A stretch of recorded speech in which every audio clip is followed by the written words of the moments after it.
भोलेनाथ के सिर कैसे आया चंद्रमा और गले में नाग, जाने शिव श्रृंगार का रहस्य। भगवान शिव को शक्ति का अपार भंडार माना जाता है।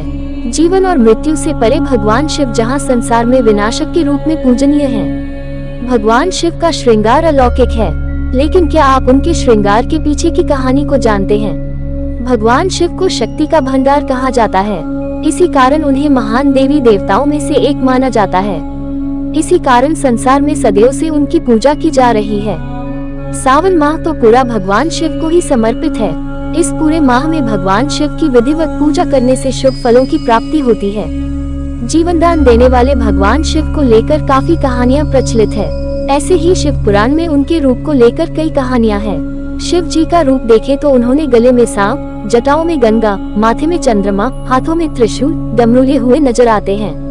आपको पता है कि भगवान शिव के हर एक वस्तु किसी न किसी का प्रतीकात्मक स्वरूप मानी जाती है। आइए जानते हैं भगवान शिव के इस श्रृंगार के पीछे की कहानी। भोलेनाथ के माथे में चंद्रमा का होना। पौराणिक कथा के अनुसार जब देवताओं और राक्षस के बीच समुद्र मंथन हुआ था, तो उसमें कामधेनु गाय माँ लक्ष्मी के साथ साथ हलाहल विष भी निकला था, जिससे पूरी सृष्टि को बचाने के लिए स्वयं भगवान शिव ने इसका पान कर लिया था। लेकिन विष का प्रभाव इतना ज्यादा था कि उनका शरीर तपने लगा था। ऐसे में शरीर से विष के प्रभाव कम करने के लिए शिव जी से चंद्रमा ने प्रार्थना की वह उन्हें माथे पर धारण कर ले, जिससे शरीर को शीतलता प्रदान हो।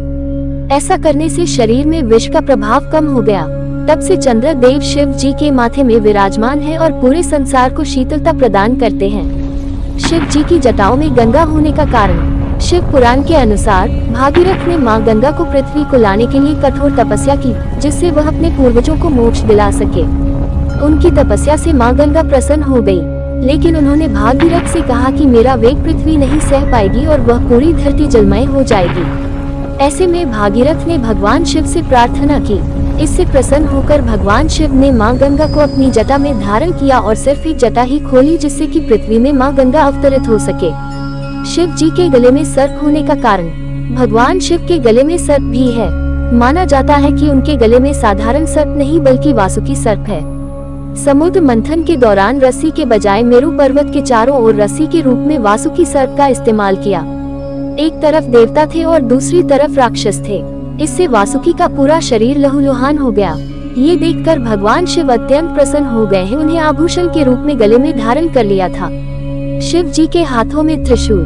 पौराणिक कथाओं के अनुसार भगवान शिव जब प्रकट हुए थे तब उनके साथ रज, तम और सद्गुण भी प्रकट हुए थे। माना जाता है कि इन्हीं तीनों गुणों से मिलकर त्रिशूल बना था। माना जाता है कि भोलेनाथ का त्रिशूल 3 काल यानी भूतकाल, वर्तमान और भविष्य काल को जोड़कर देखा जाता है। इसी कारण भगवान शिव को त्रिकालदर्शी भी कहा जाता है। भगवान शिव का डमरू। भगवान शिव से सृष्टि के संचार के लिए डमरू धारण किया था। पौराणिक कथा के अनुसार जब मां सरस्वती प्राकट्य हुई थी तब पूरा संसार संगीतहीन था। ऐसे में भोलेनाथ ने नृत्य किया और 14 बार डमरू बजाया। माना जाता है कि डमरू की आवाज से ही धुन और ताल का जन्म हुआ। इसी कारण डमरू को ब्रह्मदेव का स्वरूप कहा जाता है। दोस्तों, अगर आपको भोलेनाथ की वीडियो अच्छी लगी है तो मेरे चैनल को सब्सक्राइब जरूर करें।